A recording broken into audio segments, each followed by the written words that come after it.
কণ্ঠনালীতে যখন নাফরমানের রুহু আটকায় যাবে তো আজরাইল ধৈরা টাইনা ছিঁড়া টুকরা টুকরা করে এরপরে এই রুহুটাকে ছিঁড়া ভিড়া বাইর করে।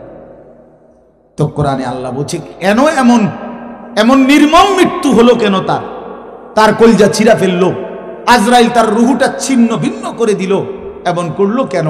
আল্লাহ বলেন কারণ দুইটা, ফালা সাদ্দাকা ওয়ালা সাল্লা, এই নাফরমান আমি আল্লাহরে বিশ্বাস করে নাই এবং নামাজ আদায় করে নাই। কি আদায় করে নাই?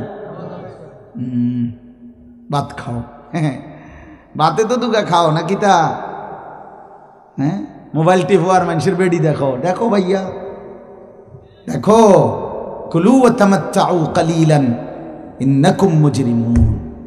আল্লাহ বলে নাফরমান অল্প সময়ের দুনিয়া খাও, ভোগ করো, শুধু মনে রেখো তুমি নাফরমান। কবরের প্রথম ঘন্টায় আমি বুঝাই দেব আমি মালিক কেমন। আল্লাহকুমুত তাকাসুর হাত্তা যুরতুমুল মাকাবির কাল্লা সাউফা তা'লামুন। আল্লাহ বলে দুনিয়ায় ডুবে থাকতে থাকতে আমি আল্লাহকে আখিরাতকে ভুলতে ভুলতে দুনিয়া বাড়ানোর নেশা প্রতিযোগিতা বেঈমান তোরে গাফেল বানায় দিল। এরই মধ্যে একদিন তুই কবরে পৌঁছে গেলা, এই কবরে আসলেই তুমি বুঝতে পারবা আমার নাফরমানির শাস্তি কি। আল্লাহ রাসূল সাল্লাল্লাহু আলাইহি ওয়াসাল্লাম বলছেন কবর নাফরমানকে একটা চাপ দিবে, একটি চাপে ডান পাশের হাড্ডি পাঁজর ভাঙ্গা বাম পাশের গুলো ডান পাশে এইভাবে আঙ্গুল যেভাবে ঢোকে এইভাবে হাড্ডি একটার ভিতরে ঢুকে যাবে। আল্লাহর কথা মিথ্যা হয় না। ১৫০০ বছরে এই কোরআনের প্রতি অক্ষর নিয়া আপনজন দুশ্মন ইমানদার নাফরমান বেঈমান হিন্দু বৌদ্ধ ইহুদি খ্রিস্টান নাস্তিক মুরতাদ বুদ্ধিজীবী গবেষক পণ্ডিত দার্শনিক বিজ্ঞানী সবাই কাফের বেঈমানরাও যুগে যুগে এই কোরআনের প্রতিটা অক্ষর নিয়ে পরীক্ষা করছে, পর্যালোচনা করছে, বিশ্লেষণ করছে, কিন্তু একটি নোক্তা অক্ষর ভুল মিথ্যা অসত্য অযৌক্তিক অবাস্তব অপ্রাসঙ্গিক আজকের এই মিনিটে প্রমাণ করতে পারে না। বলো জেনারেল শিক্ষিত ছেলেরা, তোমরা বলো ভাইয়া পদার্থবিজ্ঞান জীববিজ্ঞানের কোন তথ্যের আলোকে কোরআনের কোন তথ্য ভুল? রসায়ন বিজ্ঞান উদ্ভিদ বিজ্ঞান সহ যাবতীয় বিজ্ঞানের কোন সূত্র মতে কোরআনের কোন শব্দ ভুল হয়েছে, কোন তথ্য ভুল হয়েছে? হয়েছে বাবা। তো তাইলে কবর ভুল হবে কেন? আখিরাত ভুল হবে কেন? জান্নাত ভুল হবে কেন? হাসরের মাঠ ভুল হবে কেন? ইসরাফিলের ফু মিথ্যা হবে কেন? এই পৃথিবী যে ধ্বংস হবে এই কথা মিথ্যা হবে কেন? মিথ্যা হবে কেন? যদি মিথ্যা হতোই তো আল্লাহ তাআলার দুনিয়াবি কথাগুলো তো ভুল হইতো, সেগুলো তো ভুল হয় না। আমাদের নবী সাল্লাল্লাহু আলাইহি সাল্লামকে নিয়ে শুধু মুসলমানরাই গবেষণা করে নাকি? কাফের বেঈমান আমাদের চাইতে বেশি করে, আমাদের চাইতে বেশি গবেষণা করে নবীজিকে নিয়ে, কিন্তু আপনজন দুশ্মন সবার গবেষণায় মুহাম্মদ আরবি সাল্লাল্লাহু আলাইহি সাল্লাম তিনিই সর্বশ্রেষ্ঠ। বন্ধু পরীক্ষা করলেও তিনি শ্রেষ্ঠ, দুশ্মন পরীক্ষা করলেও তিনি শ্রেষ্ঠ। বাহ, হ্যাঁ তিনি সবার পরীক্ষা। রাসূলুল্লাহ সাল্লাল্লাহু আলাইহি সাল্লামের প্রতিটা আচরণ উচ্চারণ চলাফেরা কথাবার্তা কাপড় লেবাস পোশাক হাঁটা চলা খানা খাদ্য পেশাব পায়খানা আহার নিদ্রা ২৪ ঘন্টা প্রতিটা নড়াচড়া পৃথিবীর সর্বোচ্চ শ্রেষ্ঠ মডেল, সবচেয়ে সুন্দর, সবচেয়ে সুন্দর। এজন্য প্রিয় ভাই আমার বন্ধু আমার, বেনামাজি হইও না বাপ। মাঝ বয়সী যারা আপনাদেরকেও বলি, একটা চা দোকান নামাজ পড়তে দেয় না, একটা সিএনজি নামাজ পড়তে দেয় না, একটা অটো রিক্সা নামাজ পড়তে দেয় না, একটা বুটমুড়ির দোকান নামাজ পড়তে দেয় না, সামান্য গুদ্দুর ক্ষেতের ফসল নামাজ পড়তে দেয় না, ১২,০০০ ১৪,০০০ ২০,০০০ টাকার একটা চাকরি, এটা আপনাকে এক ওয়াক্ত নামাজ পড়তে দেয় না। হায় হায় বদনসিব। কয় টাকার বিনিময়ে আল্লাহকে ভুলে গেলে? ২০,০০০ টাকার বিনিময়ে। একটা দোকানে কয় হাজার টাকা বেতন হলো, এই ৩০,০০০ ৪০,০০০ টাকার বেচা কিনার বিনিময়ে আল্লাহকে ছেড়ে দিলেন। যুবক ভাই তোমরা এই ১২ ১৪ ২০,০০০ টাকার একটা মোবাইলের কাছে আল্লাহকে ছেড়ে দিলা। মাত্র ২০,০০০ টাকায় তুমি ইমানদার বিক্রি হয়ে গেলা। ছি ছি ছি। মোমেন তো এত কম দামে বেচা হয় না, এত অল্প দামে তো বেচা হইবার কথা না ভাই। মাত্র একটা 15-20 হাজার টাকা দামের মোবাইলের কাছে তো বিক্রি হয়ে গেল। নিজের ইমান, নিজের ইসলাম, নিজের আখেরাত, আল্লাহর সাথে সম্পর্ক, রসুলের সাথে সম্পর্ক, ধর্মের সম্পর্ক, কোরআনের সম্পর্ক সব ছেড়ে দিলা, সব ভুলে গেলা। তুমি চেনো না আল্লাহ কি, রসুল কি, আখেরাত কি। তুমি চিনছো শুধু মোবাইল, নারী, ছবি, নর্তকী, জিনা, ব্যভিচার, অসভ্য দৃশ্য, বন্ধুদের আড্ডা। না ভাই, এত কম দামে ইমানদার বিক্রি হয় না, মুমিন এত অল্প দামে বিক্রি হয় না। হ্যাঁ, তোমরা যুবক ফিরে আসো ভাইয়া, আগামীর সম্ভাবনা ভাই আমার, এটা মনে রাখো ভাইয়া, আগামীর সম্ভাবনা নিশ্চিত ইসলামের। সারা বাংলাদেশ হিসাব ধরো না, সারা পৃথিবী মিলাইয়া ধরো।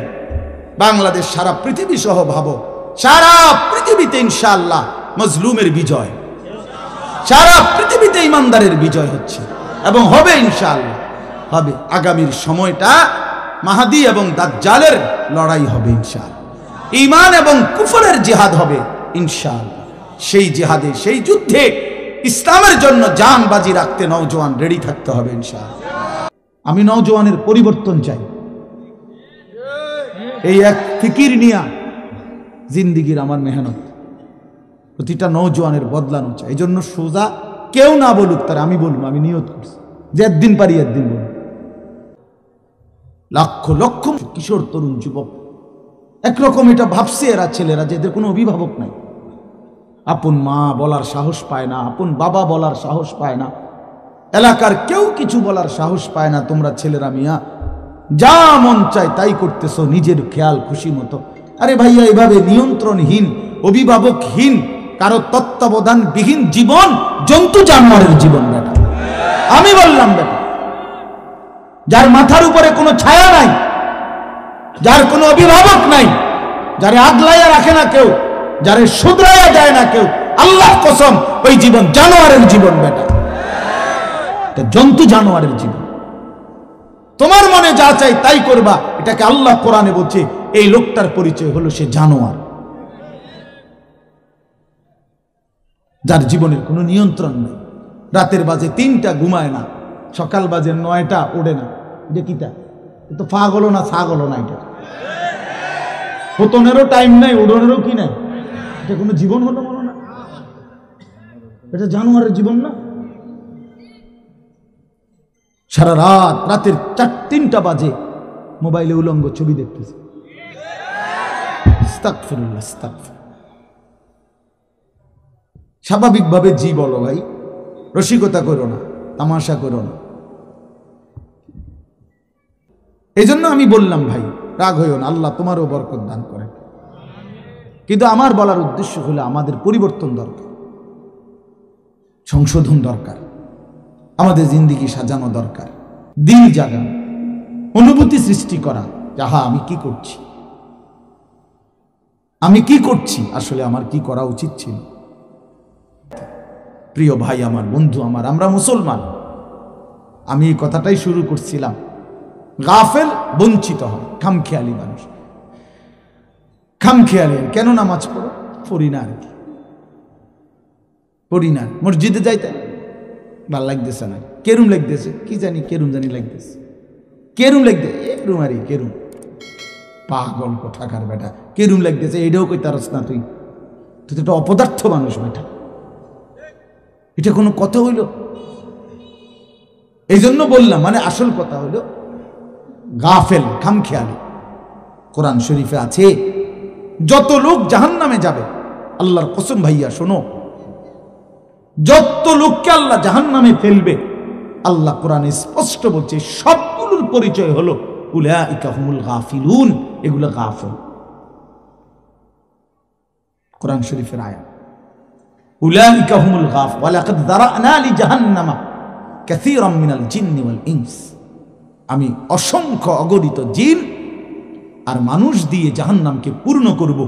আল্লাহ বলেন এই সবগুলো নাফরমানের পরিচয় উলাইকা হুমুল গাফিলুন, এরা গাফেল, এরা গাফেল ছিল, খামখেয়ালি করছে, খামখেয়ালি। আমি নয়তো হায়াত দিয়েছি, আওয়ালাম নুআম্মিরকুম মা ইয়াতাযাক্কারু ফীহি মান তাযাক্কারা, আল্লাহ তাআলা জাহান্নামীকে বলবে, এই জাহান্নামী বান্দা, মনে তো করো যেটুকু হায়াত দিলে আমার বন্দিগি করতে পারতাম, এটুকু হায়াত, এটুকু সময় আমি তো তোমাকে দিয়েছি বান্দা। তুমি বলো কোন সময়টা, কোন সুযোগটা আমি দেই নাই বান্দা, বলো বলো বান্দা। 1টা বাজে জোহরের আজান হইছে, 3:45 বাজে আসরের আজান হইছে, 3.5 ঘন্টা তো 12 রাকাত বা 10 রাকাত জোহরের নামাজ পড়তে কি 3.5 ঘন্টা লাগে? বলেন মাওলানা। তাইলে যুবক কেন নামাজ পড়লা না? তুমি কি হায়াত পাও নাই? তুমি কি সুযোগ পাও নাই? 4 রাকাত ফজরের নামাজ পড়তে কি 1 ঘন্টা সময় লাগে? তো আল্লাহ তাআলা কি সময় দেয় নাই? আল্লাহ কি হায়াত দিল না?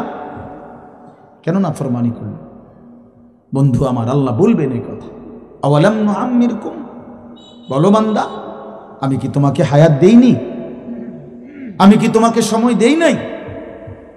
কোরআন শরীফে আছে আল্লাহ বলছেন এটা। কোরআন শরীফে আছে আল্লাহ বলছেন, জাহান্নামী চিৎকার করবে আর বলবে, আল্লাহ একটু সময় দেন, একটু বিরতি দেন, 1টা মিনিট কদ্দুর আমারে জিরাইতে দেন, আমি পারতেছি না মালিক, আগুনে, এই মালিক আমার শরীরটা জ্বইলা পুরা ছাই হয়ে গেছে, আমি আর পারছি না মাওলা, আমার একটু বিরতি দেন, 10টা মিনিট কদ্দুর বিরতি দেন, এই আগুন আমি সইতে পারছি না। আল্লাহ তাআলা বলবেন, লা ইউফাত্তারু আনহুম, না নাফরমান, 1 সেকেন্ডের বিরতি মিলবে না। অহুম ফীহি মুবলিসুন, আল্লাহ বলে জাহান্নামী চিরদিন অনন্তকাল মলিন চেহারা, বিমর্ষ চেহারা নিয়েই পড়ে থাকবে, কোনদিন তার মুখে হাসি ফুটবে না। ওমা যালামনাহুম ওয়ালাকিন কানু হুমুজ জালিমিন, আল্লাহ তখন বলবে, নাফরমান জাহান্নামী, আমি তো তোমার উপরে জুলুম করি নাই বান্দা, তুমি তো নিজেই নিজের উপরে জুলুম করেছিলে, আমি জুলুম করি নাই। আমি যতগুলো হুকুম করেছি, যতগুলো নিষেধ করেছি বান্দা, প্রতিটা হুকুম পালন করার যোগ্যতাও আমি শরীরে দিয়েছি। তুমি যদি রুকু করতে না পারতা আমি বলতাম না, তুমি যদি সেজদা করতে না পারতা তাইলে আমি হুকুম করতাম না। আমি তো গাছকে বলি নাই সেজদা করতে, তোমারে বলছি। আমি তো মাছকে বলি নাই সেজদা করতে, তোমাকে বলেছি, কারণ তোমাকে তো যোগ্যতাও দিয়েছি। ইন্না হাদাইনাহুস সাবিলা, আল্লাহ বলেন আমি তো বুঝাইবার জন্য আমার পক্ষ থেকে প্রতিনিধিও পাঠিয়েছি, আমি তো বুঝবার জন্য আসমানি কিতাবও দিয়েছি, নবীও দিলাম, রাসূলও দিলাম, উলামায়ে কেরামকেও দিলাম, কিতাবও দিলাম, শরীরেও মানার যোগ্যতা দিলাম, তাইলে কেন পারলা না বান্দা? নামাজ পড়ার যোগ্যতাও আছে, বুঝাইয়া বলার লোকও আছে, বুঝবার মতো কিতাবও আছে, কেন পড়লেন না বলেন? আপনারা যে কেউ যদি সিদ্ধান্ত নেন 2 রাকাত নামাজ পড়বেন, তাহলে আপনাদের শরীরে পড়ার যোগ্যতা আছে কিনা? আপনারা যদি সিদ্ধান্ত নেন কিভাবে পড়ব, তো এই কথা বুঝাইয়া বলার জন্য কোনো আলেম আছে কিনা? যদি বলেন কোরআন থেকে কইলেন, তো এটা দেখানোর মতো কিতাব আছে কিনা? তো কি সমস্যার কারণে পারলেন না? বন্ধু বলেন, প্রিয় ভাই বলো, আমার নওজোয়ান সন্তানরা বলো, ভাইয়া কি কারণে পারলা না? আজকের সারাদিনে 5 ওয়াক্ত নামাজ কেন পড়তে পারলা না দোস্ত? কেন পড়তে পারলা না? হ্যাঁ, এই পৃথিবীতে কত বন্ধুর কত আবদার রক্ষা করলেন, পরম বন্ধু মহান আল্লাহ পাকের কোনো আবদার রক্ষা করলেন না। সামান্যটুকু উপকার যে করছে তারে কতবার থ্যাংক ইউ দিলেন। 24 ঘন্টা যিনি লালন পালন করছে তারে একবারও সেজদা দিলেন না। এই নাফরমান, তুই এত বড় গাদ্দার কেমনে হইলি বেটা? বেনামাজির চাইতে বড় গাদ্দার কে হইতে পারে? বেনামাজির চাইতে বেয়াদব, অসভ্য আর কি? বেনামাজি অসভ্য, অসভ্য বেনামাজি শয়তান। যার কপালে সেজদা নাই ওই শয়তান, শয়তান, শয়তান, এটা শয়তান। আমি বললাম, আল্লাহর কোরআন বলছে, ইবলিস তুই সেজদা দিলি না, আজকের থেকে তুই শয়তান। ইবলিস রে এর আগে শয়তান বলতো না, বলতো মনে না? আজকের থেকে শয়তান, আজকের থেকে রাজিম, ফখরুজ ফাইন্নাকা রাজিম। আল্লাহ বলছে বের হ বেঈমান, কেন সেজদা দিলি না? ফাইন্নাকা রাজিম, আজকের থেকে ইবলিস তুই অভিশপ্ত। এজন্য বেনামাজি অভিশপ্ত, বেনামাজি শয়তান। ওয়া ইন্না আলাইকা লানাতা ইলা ইয়াউমিদ্দিন। আল্লাহ বলছে ইবলিস তুই আমারে সেজদা দিলি না, তো মনে রাখিস আজকের থেকে নিয়ে ইসরাফিলের ফু পর্যন্ত, কিয়ামত পর্যন্ত তোর উপরে আমি আল্লাহর লানত। এটাই তো তর্জমা নাকি? কিয়ামত পর্যন্ত তুই নাম বেঈমানের উপরে আমি আল্লাহর লানত। এই জন্য বেনামাজি মনে রাখো, এই যুবক তোমরা যারা নামাজ পড়ো না, তোর উপরে আল্লাহর লানত, আল্লাহর লানত, তোর খোদার গজব তোর উপরে, মনে রাখিস। বলে না আমি ভাত খাই, ভাত, হ্যাঁ ভাত জন্তু জানোয়ারও খায়। আমি তো ঘুম যাই, ঘুম কুত্তাও যায়, কুকুরও খায়, কুকুরও পেশাব পায়খানা করে, কুকুরেরও যৌন চাহিদা পূরণ হয়, এই জন্য কুকুরেরও বাচ্চা কাচ্চা হয়। এটা কোনো অবাক কিছু না। আপনি ভাত কতটি খান আর ঘুম যান আর পেশাব পায়খানা করেন আর লজ্জাস্থানের চাহিদা পূরণ করেন, এরই নাম যদি জীবন হতো, তাই জানোয়ারের সাথে তফাৎ কি? বলেন না কেন? জন্তু জানোয়ারের সাথে আমাদের জিন্দেগির তফাৎ কোথায় ভাইয়া? কি ব্যস্ততায় পড়ে গেলেন এই বাবারা, বন্ধুরা আমার, কি ব্যস্ততায় মালিককে সেজদা দিতে পারলেন।